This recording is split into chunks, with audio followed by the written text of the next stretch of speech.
Quote a great sage. Answer unclear. Try again later. A. Lee Martinez. Helen and Troy's Epic Road Quest. The Daily Grind, Chapter 155. Not even a little bit okay with that thing being out here. James was shaking his head as they drove the winding wooded road back toward the lights of the city. I know I said this whole place felt dungeony, but if the actual life is coming out, that's just dangerous. Anesh groaned and rolled his eyes. James, you spent 15 minutes trying to pet a raccoon yesterday. And? And raccoons are dangerous. First of all, do not disparage the proud bloodline of the trash panda. Second of all, and I feel like this is more important, raccoons are not a garbage disposal for human limbs, James shot back. Third of all, it's what it represents that bothers me the most. That, at least, Anesh could get on board with. The fact that the world around the dungeon felt dungeony, for lack of a better term, wasn't that worrying. The office building James used to work at felt dungeony. The house that Clutter Ascent was housed in similarly had a kind of vibe to it, though that might just be the people living there. The high school... Okay, high schools kind of always felt like dungeons, but for a different reason. Probably. Hopefully. So dungeons could alter the vibe of a space. That was odd, but it wasn't a problem exactly. Dungeon life leaving its home space to cause problems? That was a problem. A big one, too, if their experience with the office was anything to go on. Dungeon life from hostile highway hell was already a big worry, and if it was moving into the real roads, even just this one small creature, then they had something they needed to look into.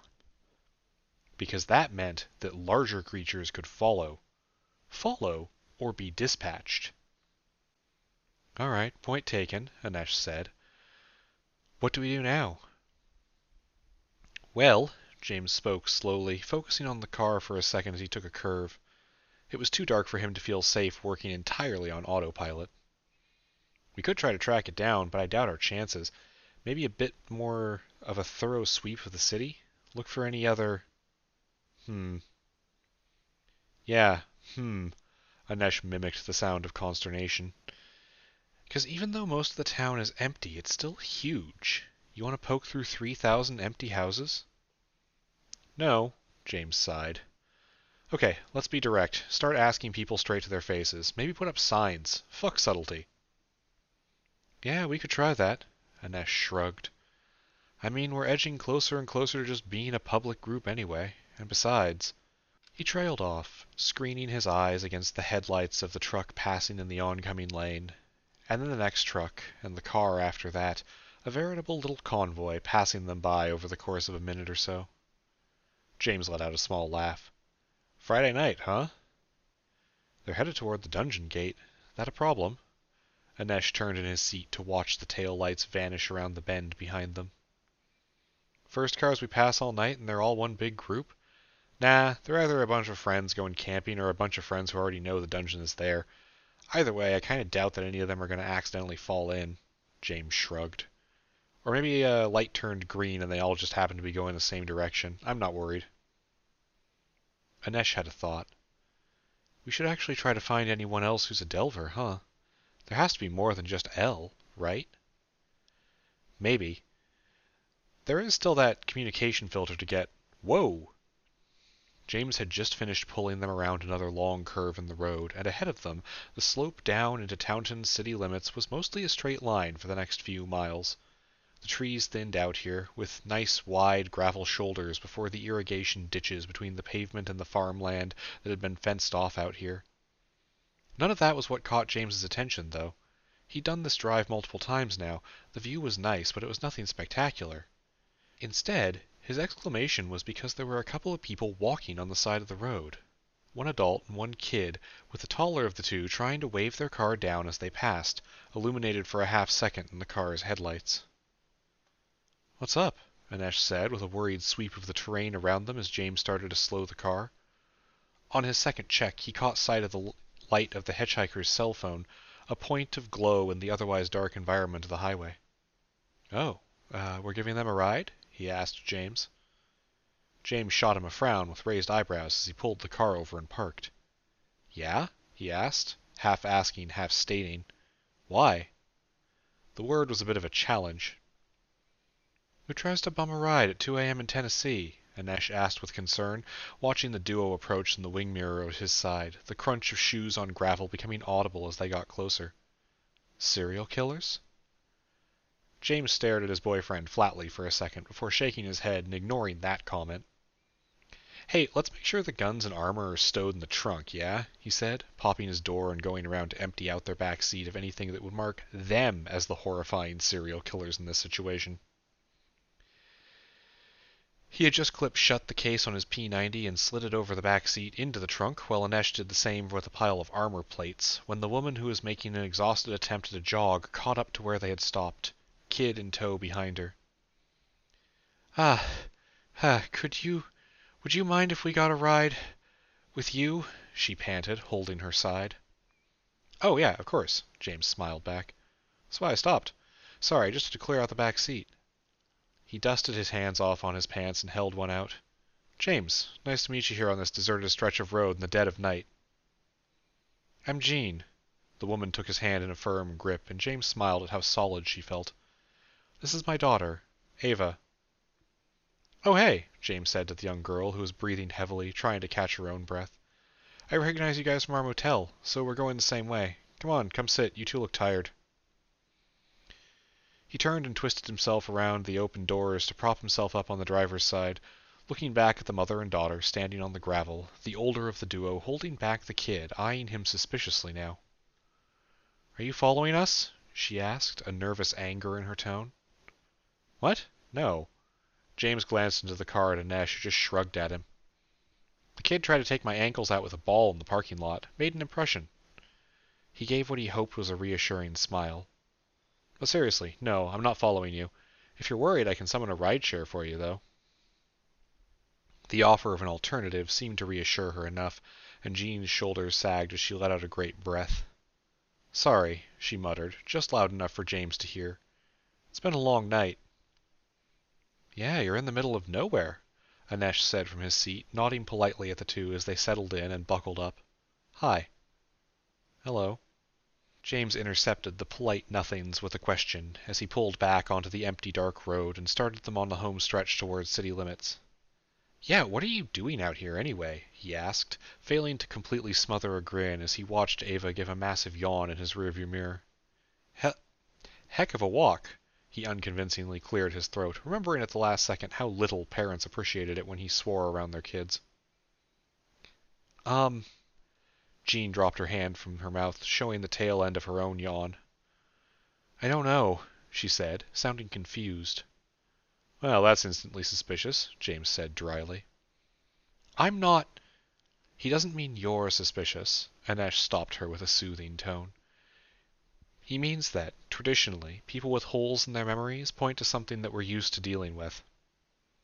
Used to? James rolled his eyes. Maybe I should roll my eyes at dealing with. Yeah, let's try this again. He paused and then tilted his head at Anesh in exactly the same way. Dealing with, he said, rolling his eyes. Please, we survive. Barely. 'Cause you're a wizard, the young girl in the back seat spoke up for the first time since getting in the car. She grabbed one of the balls of rubber off the floor that they hadn't remembered to throw in the back seat and was rolling it around in her hands. Yes, James nodded once. Thank you. Finally, someone gets it. Also, please be careful with that. Probably? Jean crossed her arms, shaking her head both to reject what was happening and to drive off the sleepy haze coming down around her. No, I'm sorry. What is all this? She said, shifting nervously in her seat. What do you mean you recognize this? This cannot be a coincidence. Oh, it's not, James said, maybe a little too cheerfully. But look, it's not... Okay, this is going to sound mean, but it's not about you. Like, we're not here now to give you a ride because you are experiencing memory loss. We're here in this town and coming from that direction because we're here looking into the thing that's probably causing the memory loss, and you just happened to be, around, in need of a ride. I'm not going to just leave someone on the side of the road. That'd be mean. He caught Ava's eye in the mirror and winked, the kid ducking to hide a smirk as she kept poking at the ball of rippling rubber. "None of this makes sense," the mother yelled. "Who are you?" "Wizards," James announced, causing Ava to break into peals of childish laughter. "Hi, I'm Anesh said. "That's James. He thinks he's clever, but he's not helping. Look, what questions can I answer for you that would help? Because I've got some of my own afterward." "Are you dangerous?" Jean asked quietly, one arm out between the front seat and her daughter. Both of the boys were silent for maybe a little too long, until James broke the tension by saying, "Oh, yeah," in a voice that sounded a little too sad and far away, before he followed up with, "Not to you, or your daughter, though. Swear." Something about the way he said it left the car with a heavy quiet for a while. It was so earnest, a little too open. Jean had never actually met someone who admitted to being dangerous, not like that, and yet the way James made it sound, she felt safer here in his back seat than anywhere else on the planet right now. The absence of tension was so abrupt she felt like she'd fallen asleep, until she jolted back up and asked her other question. "What's going on? I don't know what's happening. Please, we just woke up on the side of the road, miles outside of town, and alone, and you say you know. So what is this?" James shot a look at Anesh, who sighed and turned in his seat to address them face to face. "Okay, you've been here for a few days at least. Have you noticed how empty the city is?" "We only got here yesterday," Jean said. Anesh blinked and looked back at James, who was giving a low, "No," from behind the wheel. He turned back to Jean, who was staring at him with eyes that hid an ocean of fear. "No," Anesh said. "You didn't. Ava ran into James two days ago, 3 days ago, and James saw the two of you again last night. You have been here for some time." "No, no, that's impossible." Jean laughed nervously. "We're going to visit my mother in North Carolina. This is just a stop on the way for the evening." Instead of answering, Anesh just handed his phone to her, pointing at the date. "I'm sorry. You were here before us. We don't know how long you've been in town," he said. "But it's been more than an evening." "What?" Her voice sounded so small as she held the phone in both hands, staring at the screen long after it shut off. No. We were supposed to... This can't be right. This is a joke, right?" "Mom, don't be scared," the young girl next to her said, leaning against the confines of her seatbelt to try to hug her mother without giving up the new toy she'd found. James spoke calmly from the front seat. "Deep breaths," he said evenly. "Clench your fists, hard, then slowly let go. Repeat, keep breathing." He gave slow instructions, slowing the car as he did so and moving to the side lane so he didn't have to focus so much on the road. "This sort of thing is scary, but you got absurdly lucky, and we're here to help now, okay?" "Okay."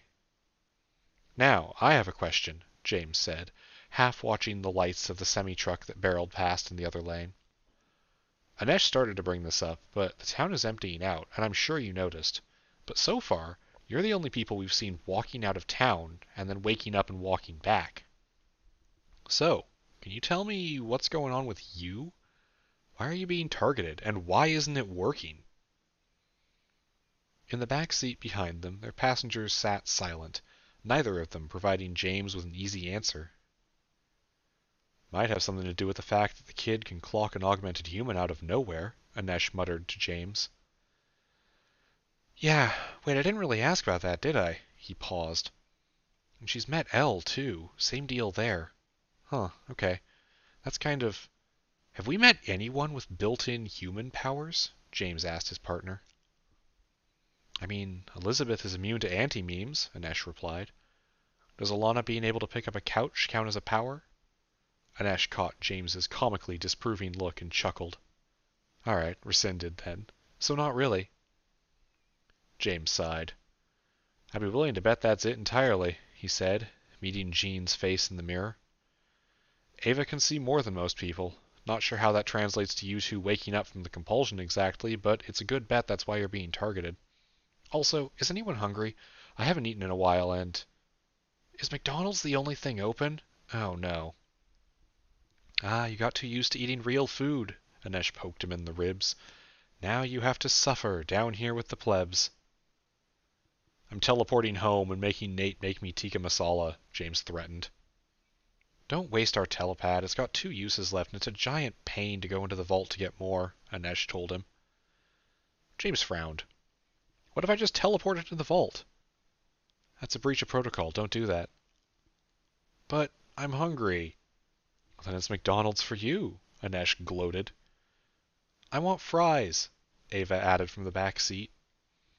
Her mother laid a hand on her head and smiled as she added, Some water would be nice, too. Oh, heck, I should have offered you water, James said, pulling a bottle from under his seat. That was bad of me, sorry. I know we only met 20 minutes ago, and my life is falling to pieces around me, but I don't think I've ever known someone who apologized for not being enough of a lifesaver when they're giving a free ride, Jean said. It was Anesh's turn to roll his eyes. He does that, he said. Also, I want a pie. One of those stupid tube pies. I've earned it today, he told James as they made their way off the freeway and onto the streets of the city, lit with a mix of orange and white glows, all of them seeming to be leading to a single drive-through. Jean had more questions, mostly small things that they fielded as they ate fast food garbage. Ava obviously had questions too, but for someone who looked between the ages of 8 and 11, she was doing a shockingly good job of eating her fries without interjecting every other sentence. Jean was shocked to learn that she was older than James was, if only by a few years, and by the end of the meal and her tired interrogation, she was somehow less sure this was real and more terrified of the world in general. Okay, all of this sounds bad, James admitted, as he and Anesh walked the two of them back to the motel from their car. He was carrying the gun cases and projecting as hard as he could that these were normal luggage, hoping that no one would question him. But it isn't really that bad. The death rate to dungeons appears to mirror a death rate to, people in general, which, now that I say it, is pretty scary, but you aren't more at risk than you were before. Now you just know what's out there. You said you don't even know if you know everything, Jean accused him. We're working on incomplete information a lot of the time, Anesh agreed. He was slightly out of breath since he was carrying a box of armor, and also Ava riding on his shoulders. Exercise potion abuse or not, he wasn't built to indefinitely give piggyback rides. I wish we weren't, but we're a tiny group, compared to even just one state government. We haven't had time to learn everything. James nodded, illuminated by the white glare of his motel's outdoor lights as he set down a case long enough to unlock the door to their room. Alright, so, quick thing. Don't worry about this, okay? He said, pushing open the door. Worry about what? Jean's voice cut off with a scream of panic as Ganesh blitzed out the open door, spinning around Anesh twice before landing on his head to turn and peer up at Ava's curiously delighted face. What is... Jean started to swing a hand in a wide arc to take out the massive bug threatening her daughter when James slipped in front of her. Nope. James held up his hands. Should have been more clear on that. Sorry. Ganesh needs to stop being so enthusiastic. It's fine, though. Really, he's friendly. He's like a Pokemon, Ava exclaimed with joy, carefully hoisting Ganesh up to sit atop her own head instead, turning regally to observe her kingdom. All right, time to get down, Anesh told her, sliding the kid off his back. Come on in, we've got one last thing to do tonight. Despite her instinct to trust them, and the help they'd given and offered, Jean was still suspicious. What? She asked, not quite stepping into the room. Guard rotations, James said glumly. Rufus, where are you? He called out, shooting a friendly nod at the stapler as the little guy crawled out from underneath one of the pillows. Okay, so... What is that? What is that? Okay, first of all, these are our friends. Please calm down. Actually, no, that has never once worked. Okay, this is Rufus. The drone mantis-looking fellow that your daughter is wearing as a crown is Ganesh. It's all right. They're with us. I didn't really... You didn't really know if believing me about the monsters and stuff was a good idea, even though one weird thing had happened? I get it. James made an appreciative nod. Just because you were wrong about one thing doesn't mean you were wrong about everything. Hello, Ganesh. Ava reached up a hand to pet the drone, which the little guy leaned into. So here's the deal, James said. This place isn't exactly secure, but if we just leave, we're never going to figure out what's going on. There's no promise that whatever it is won't chase you two down. So, we're going to grab as much sleep as we can, and tomorrow, Anesh and I are going to start really investigating this town. But right now, we need to make sure at least someone is awake and keeping watch.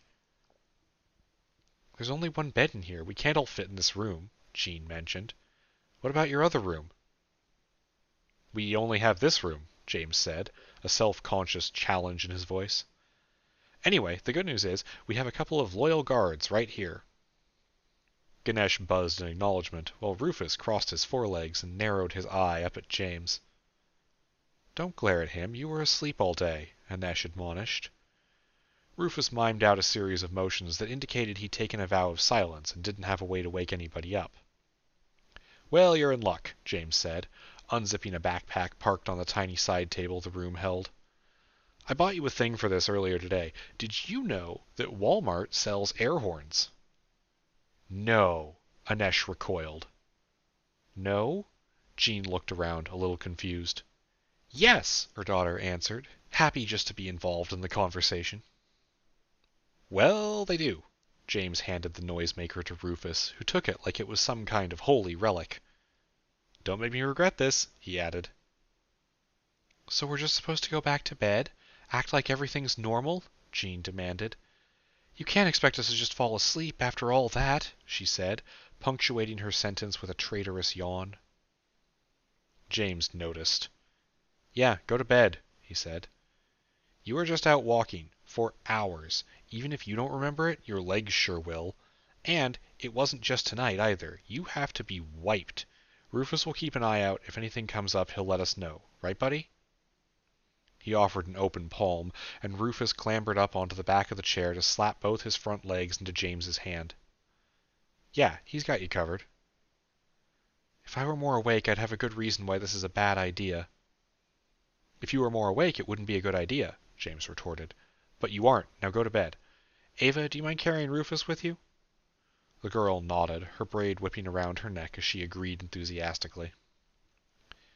There wasn't much left to say after that except good night, and in a few seconds James and Anesh were left mostly alone in their room.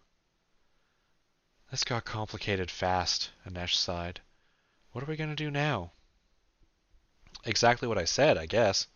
James stripped off the shirt that was stuck to his back with a layer of sweat from the blazing desert of the road. We get caught up on sleep, and tomorrow, when we're fresh, we follow any lead we can find. Look into the empty houses, contact local government officials, explore the city, whatever we need to. In the meantime, we keep an eye on them, make sure they stay safe. He stepped into the bathroom, starting the shower and trying not to be disappointed with the anemic water pressure of the motel. There's one thing that bothers me, though, and I want to get your take on it. What's up? Anesh asked, bundling up their collective dirty clothing into a laundry bag. James took a second to compose his thoughts, staring at the falling water, occasionally checking with his fingers to see if it was hot enough for him yet. So, you know everything that's happened, right? That is so impossibly vague, Anesh said from behind him, wrapping around James in a hug that he quickly retreated from. Ah, you reek. Get in the shower. I am trying, James laughed. Also, I mean, everything past Officium Mundi, I suppose. The school, status quo, all of that. What about it? It's all come to us, James said. We just kind of blunder in, and these things seem attracted to us somehow, and now this. What, really, are the odds we'd run into two people walking off a mimetic attack here while we're on vacation? The odds don't matter, Anesh told him, because it happened, and we have to deal with the reality of that, not the chance that it might have never been. That's just something you've got to learn in statistics. I'm not talking about math odds. I'm talking about, I don't know, fate odds, James replied, deciding the water was as hot as it was going to get and immersing himself under it. I'm talking about how this all keeps happening to us. Oh, narrative law. Anesh nodded, seating himself on the side of the tub while they talked. There's a few people at the Order who talk about that sometimes, but I've got an actual counterpoint. Would you be surprised if a firefighter ended up in burning buildings a lot? James paused, staring at the tiny bottles of cheap soap the motel had provided. No, he agreed. But this is more like a TV show about a firefighter, where he's constantly trying to go on a coffee date, and then the cafe explodes, and he has to rescue people on his day off. It is not that dramatic. Anesh reached around the shower curtain to try to swipe at James, who deftly dodged his boyfriend's hand. Look, you want to know why we ran into them? It's because there's 2 freeways out of this town, and only one of them goes to the dungeon. The easiest answer is the dungeon is drawing people in somehow. The question we should be asking is, why didn't it work? I have no idea. James shook his head, flinging water out of his hair. The kid is weird. She's odd, Anesh agreed.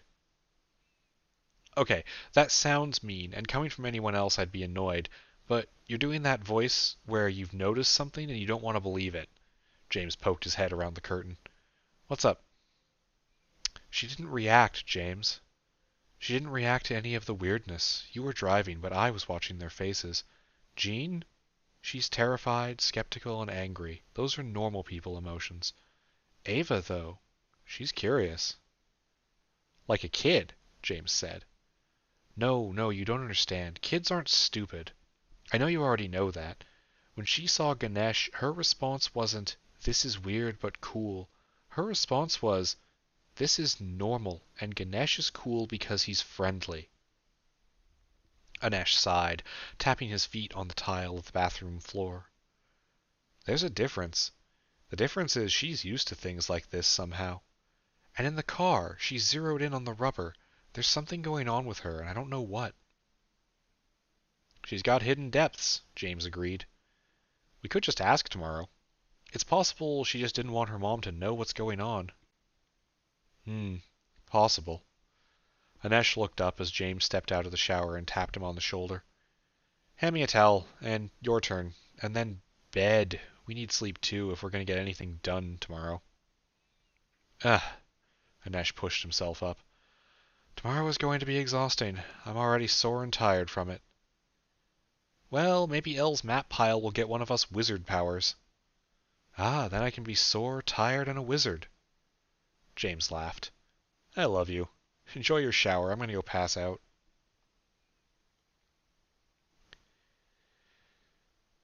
They made it through the night without any kind of air horn wake-up surprise, and awoke feeling refreshed, though still sore. The kind of sore you got when you'd been spending a large amount of time the prior day running, climbing, and getting in high-speed gunfights. James and Anesh both downed an exercise potion with their breakfast, and sighed in unison as the magic went to work repairing a good portion of the damage to their muscles. Then, after checking in with Jean and her daughter, they got to work on their extensive to-do list for the day. The first thing was meeting up with Elle, who was currently upstairs in her family home and still asleep. She was upstairs because James and Anesh had once again decided to accept Elle's mom's offer of breakfast, which was hash browns today. Anesh was reading the local paper like he'd fallen out of the 1950s, while James was making idle conversation with the older woman about magic. See, the thing is, most of the stuff we can do is specific to an almost comical level, he was telling her as he helped wash the dishes. And we don't write our own spellbooks, if that makes sense. We're just salvaging these powers from outside sources. So, with the road yesterday, she asked, having bounced back to giving off a boisterous mom personality, but a little more tentative and willing to listen than before. Control over asphalt, James confirmed. Which, let's be real here, that's super cool. It turns out, most places where people are these days have roads near them, but it's limited, and refilling its uses is, He shrugged, giving a sheepish grin.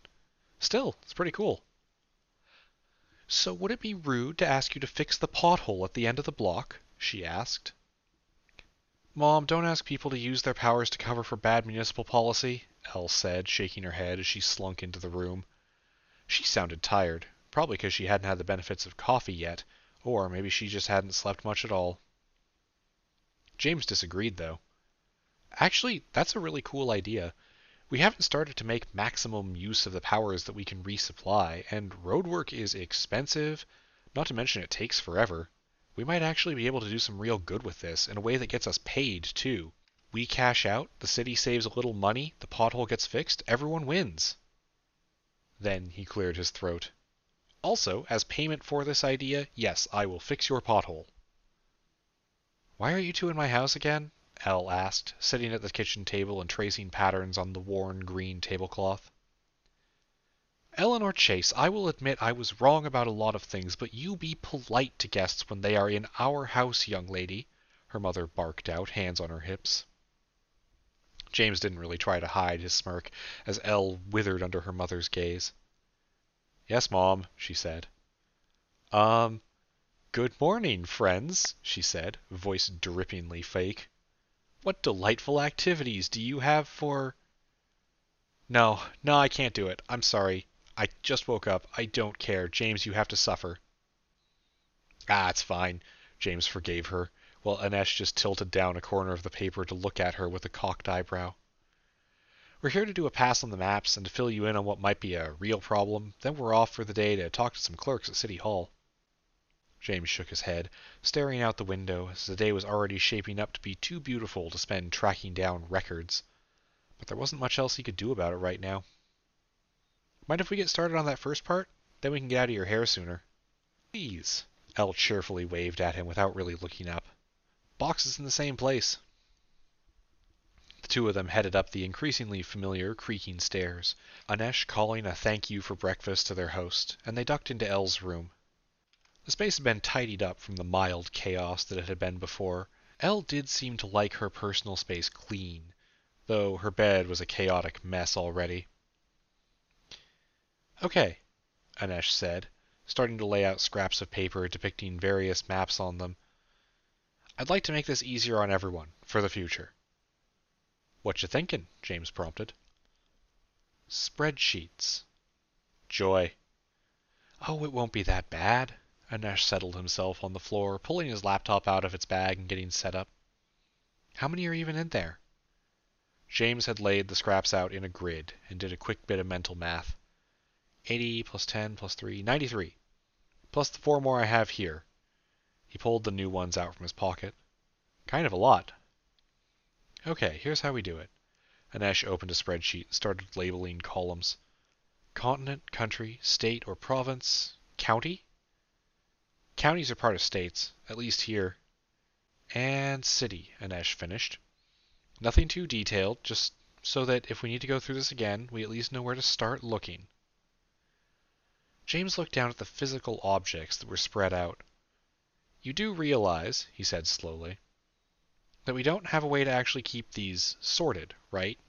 Elle's just going to put them in the box again. Anesh paused, holding a small bit of the map of Manitoba County.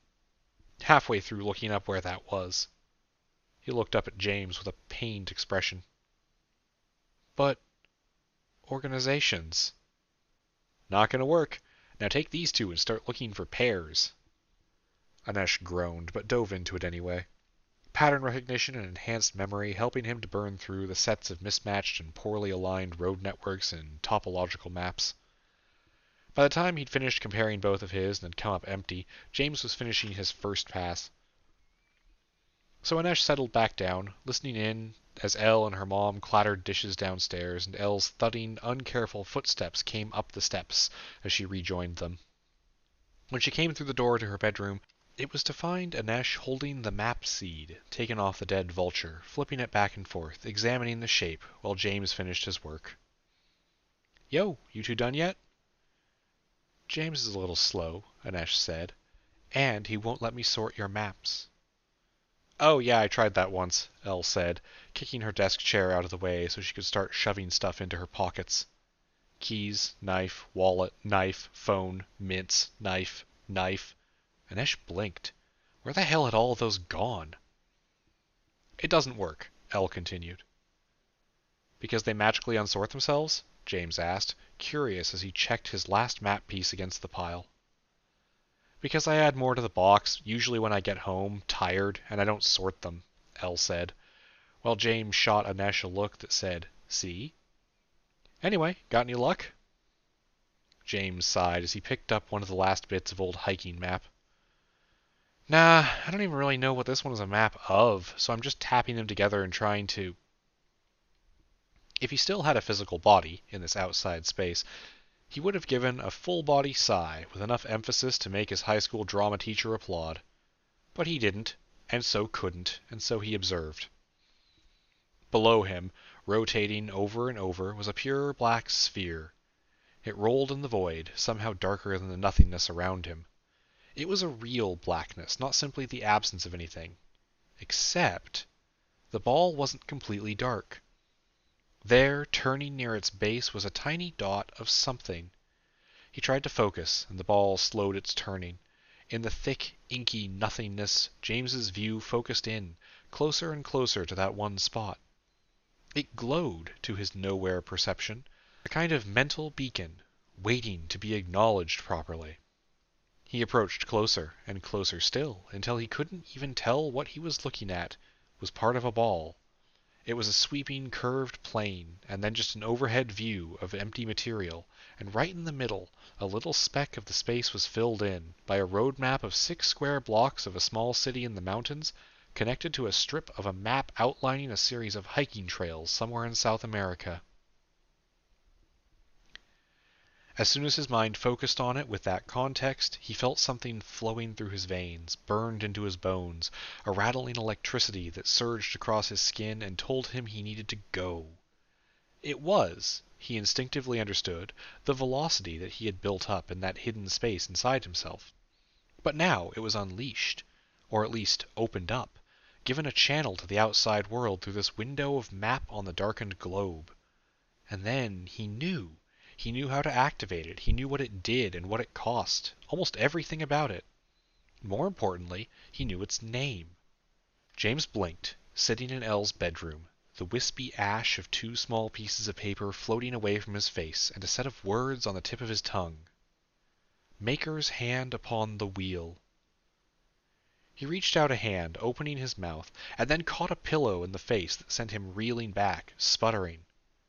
"Why?" James demanded of Elle as he blocked the second incoming pillow. "Because you were going to cast it," she yelled. "Everybody always casts it. You get a spell, and the first thing you want to do is fire it off. In my bedroom, and you were going to, I don't know, blow up the wall, or turn my canvas into a live bear, or something. That's what happens with you. Chaos follows you everywhere." James started to protest, and then took a deep breath. "Actually, you know what? That's a good point. It would be very rude of me to blow up your room." He cleared his throat and looked down at Anesh. "Hey, you ready to get started on the day?" he asked. Anesh shoved the map shard back in his pocket and took James's hand up. "Yep, you were out for 7 minutes, by the way," he said, checking his phone. "I filled Elle in on the kid. She's going to keep an eye on them today while we go investigating dungeon crimes." "Oh, that's cool, thanks," James said, honestly appreciative. "And sorry I almost blew up your wall, or something." Elle waved him off, looking a bit put out that her righteous indignation had just kind of worked, and then sputtered out. "Also, thanks for the map. I added the other 3 to your collection." Yeah, now get out of my room. I got places to be, you know? People are counting on me, or something," Elle said, pushing them out to the upstairs hallway while James held back a laugh. "Is that actually what it does?" Anesh asked James as they headed down the stairs. "Not even a little bit," he replied. "It improves fine control and creativity relative to my current speed." James paused as they got to their car and cracked the doors, waiting for the interior oven heat that had been built up in the sun to fade out a bit. "Also, to be clear, that's speed as in like how fast I am traveling, not the abstract thing that we can share. Unless I'm using it to move, I guess. I am explaining this badly." "I think I get it," Anesh said. "So, control in terms of letting you react at appropriate speeds while driving over 100 miles an hour? Or control in terms of being able to draw perfect circles or something?" "Yes," James replied, getting in and starting the car, praying the AC did its job before he melted and died. "Probably more of the latter than the former, though." "Good to know," Anesh grinned. "All right, first thing on the list today, county clerk's office." He propped his phone up on the dashboard, map already open. 10-minute drive away. Let's get to work.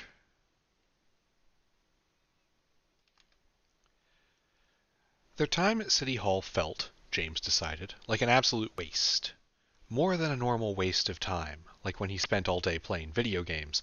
This was like the time had been extra wasted, like it was specifically formulated to provide negative value to his life.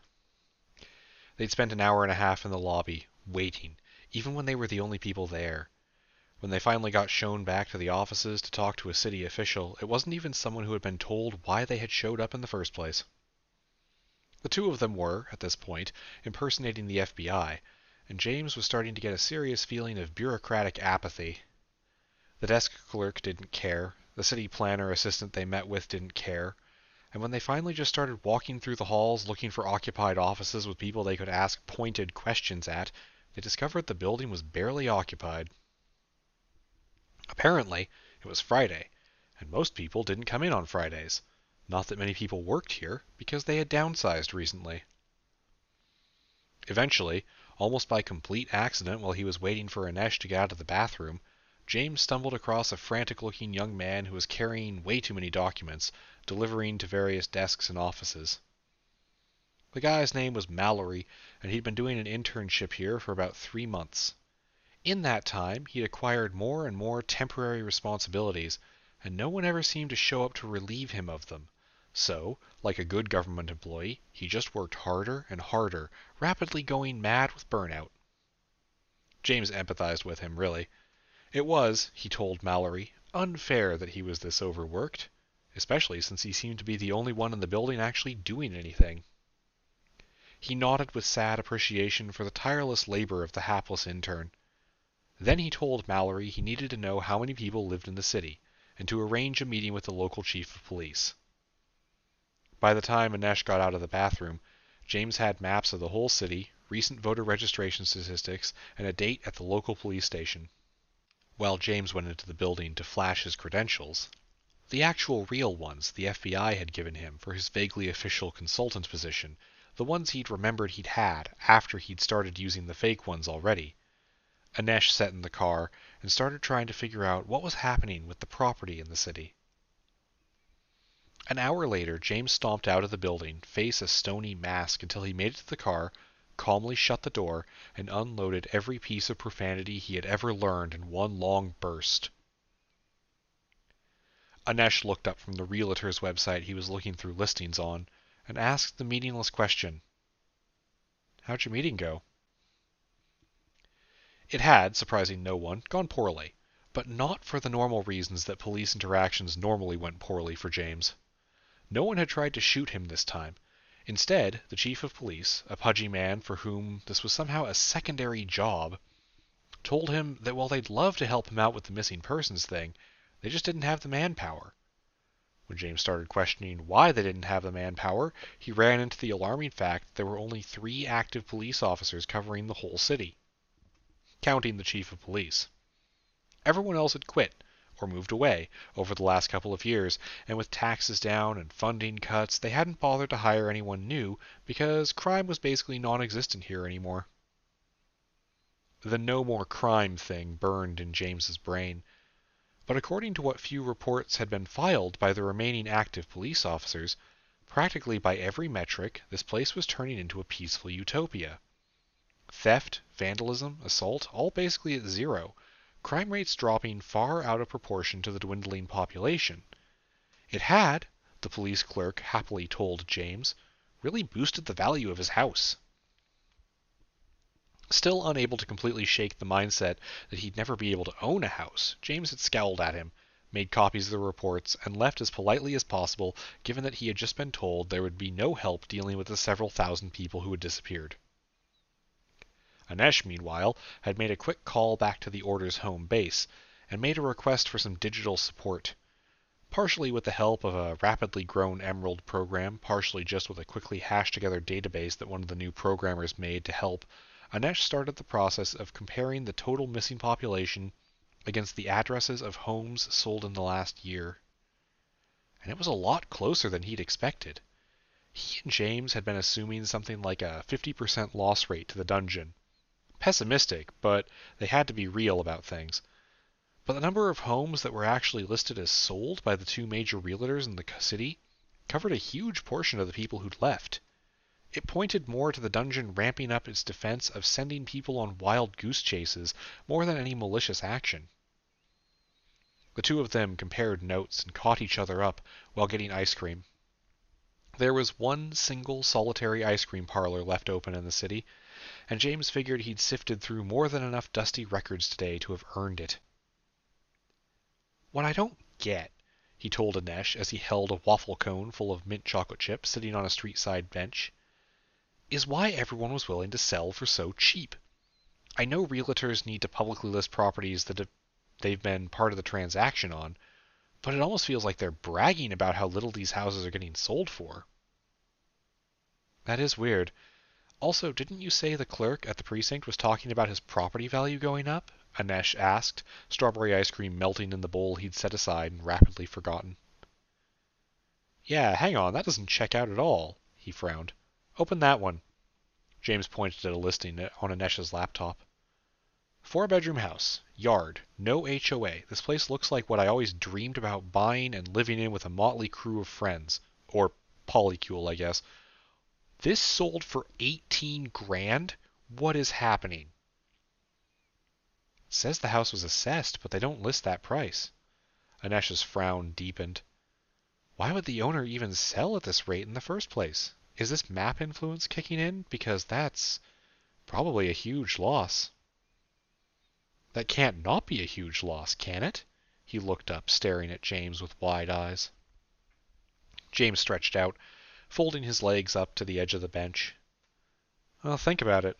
If you're leaving to pursue the assorted target of your dreams, maybe you just want the cash to fund the trip and don't care about anything else." He crunched into his waffle cone, chewing as he thought. "Here's what's bothering me, though. Who's buying all the houses? If no one new is moving to town, who's paying for these things?" "Buyers are not listed. Huh. Hang on, that should be illegal." Anesh narrowed his eyebrows as his ice cream turned into more of a puddle next to him. "Strange."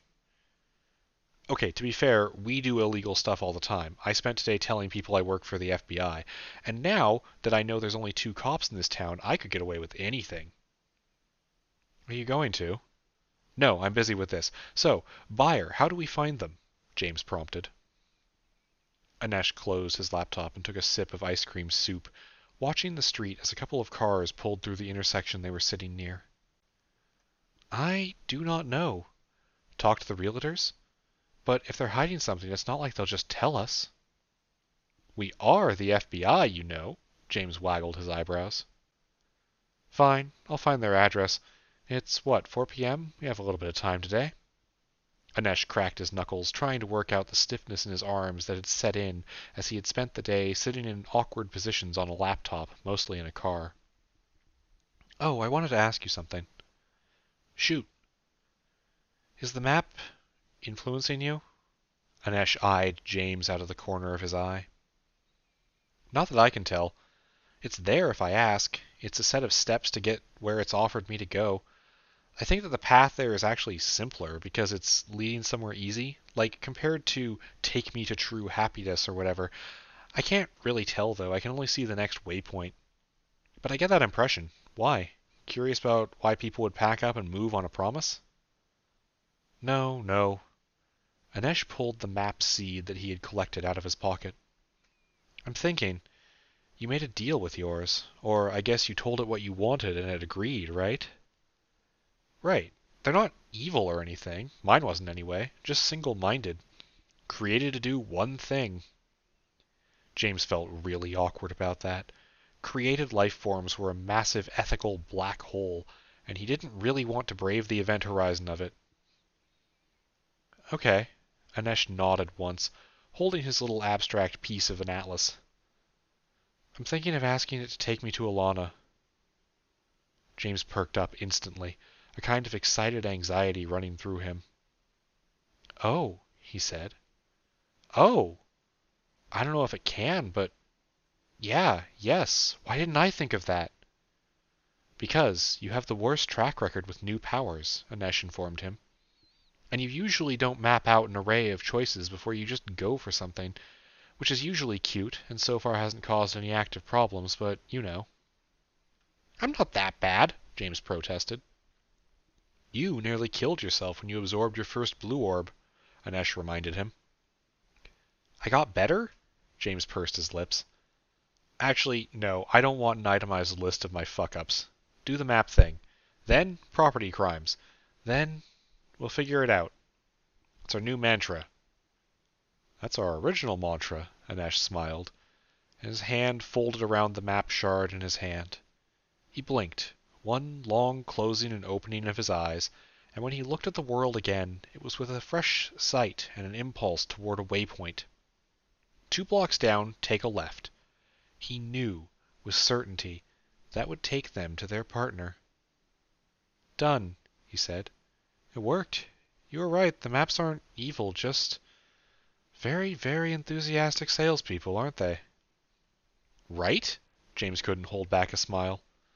So, abandon this town to its fate and go find her? She can, and will, punch you into orbit, Anesh reminded his boyfriend. But now we have something to do next. After property crimes? After property crimes, James nodded, standing and dusting off his shorts.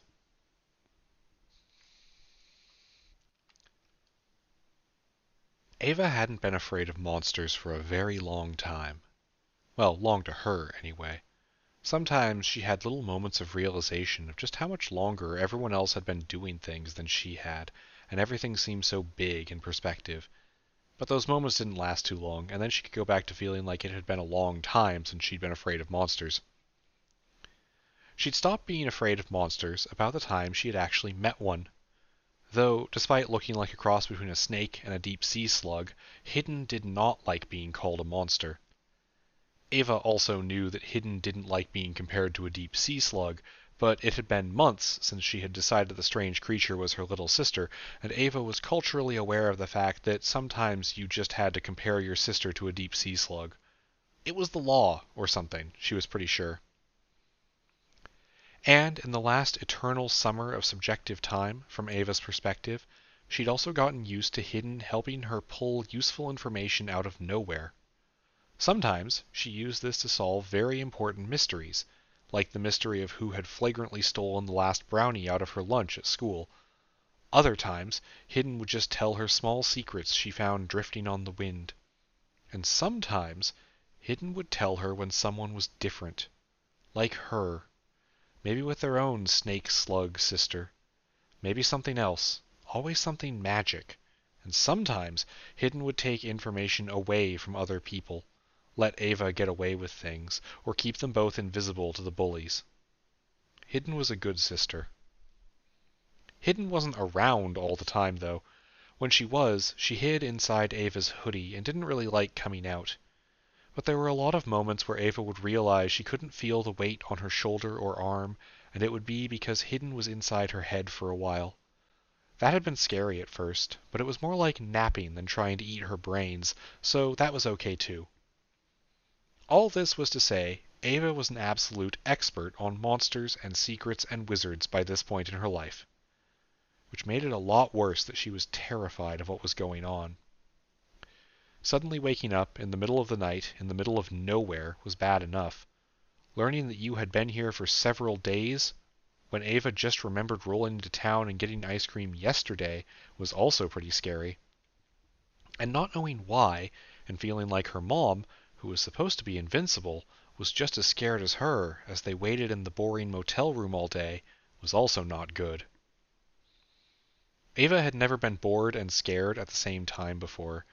She decided she didn't like it. She liked it even less when Hidden started nipping at her neck, the universally acknowledged signal for, I have something to say, and your mom and the creature that looks like a stapler are both in the room, and I don't want to come out. It was an efficient form of communication, but it made Ava jump and yelp in a way that made her feel silly afterward. Which is how she'd ended up hidden in the bathroom, whispering to a ghostly blue snake that had coiled up so its set of eyes was right in front of her face. Something's wrong. Hidden whispered to her in the tiny vibrating voice she had. Ava rolled her eyes, a trick she had picked up from her mom recently. I know, she told Hidden. Where were you? You left me, the young girl hissed. Forgot. Hidden sounded scared. Her sister had never sounded scared, not since the first night they'd met. I forgot. Woke up with you in the car. There was a pause, and Ava silently willed the little snake to stop wasting time. They could only hide in here with the sink running for so long before her mom would say something. Feel weak. Weak? Ava asked. I had to walk for miles. She drew out the last word. Not you, me.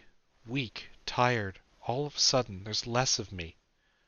Hidden really did sound worried, and Ava looked closer at the absolutely not a slug body of her little sister. Was she smaller than before? Ava couldn't tell. So instead she asked, Why? You said you could make people forget, but you're not supposed to. Ava gave the shimmering snake a sudden angry look. Did you make us forget? I think so, Hidden said. It looked like there were tears forming in some of her eyes, and Ava felt bad instantly for sounding angry. I don't know why. Something else, too. What? Ava was more curious than angry now. This was something more interesting than anything that had ever happened to her. Of course it was scary, but she wanted to know now. She'd gotten used to always knowing everything. No reason to stop now, just because it turned out the world had actual other monsters in it. Hidden glanced toward the closed bathroom door, where the sounds of shuffling feet could be heard on the other side, along with the muffled voice of Ava's mom. Something in the air. Someone's screaming, crying. Who's crying? Ava was confused. An echo from yesterday, from before. Me, Hidden said. It's me crying, asking for help. I don't remember saying it, but I hear myself, and I'm getting quieter. Something else is stopping it, yelling over me in the air. Ava didn't quite understand, but she knew that it sounded important. And when something was that important, and she didn't know what to do about it, there was one clear path forward that would always be the right answer. We need to tell Mom, she said, sliding off the edge of the bathtub she'd been sitting on. She'll know what to do. No, Hidden hissed at her, recoiling in Ava's hand as she stood up. No. We have to, Ava told her serpentine sister. You can hide, and I don't have to tell her about you exactly, because I know it might hurt you, but I need to tell her something. She wasn't exactly keeping her voice down anymore, having mostly forgotten about the need for secrecy in the emotional moment. There was a pause of Hidden glaring at her with all 10 of her gemstone eyes before the little creature blinked in a wave and turned away. I'm scared, she said, a tiny vibrating whisper in the air, though it wasn't clear what she meant she was scared of. Me too, Ava admitted. But Mom is cool. You know Mom is cool. She'll know what to do and you'll be okay, and telling is important because we do not know, Hidden said, trembling but not arguing. Ava stuffed her sister onto her head and pulled her hoodie up over the blue slug snake. Uh-huh, she said, moving over to the bathroom door. So we tell Mom, and... She had pulled open the bathroom door, and there, arms folded, was her mother, waiting. Tell me what, honey? Jean's words were calm, despite the situation, but Ava had seen that look before. It was the kind of look that said, in very clear terms, she was probably going to be in trouble after this. And honestly, at this point, Ava didn't have a good argument against that.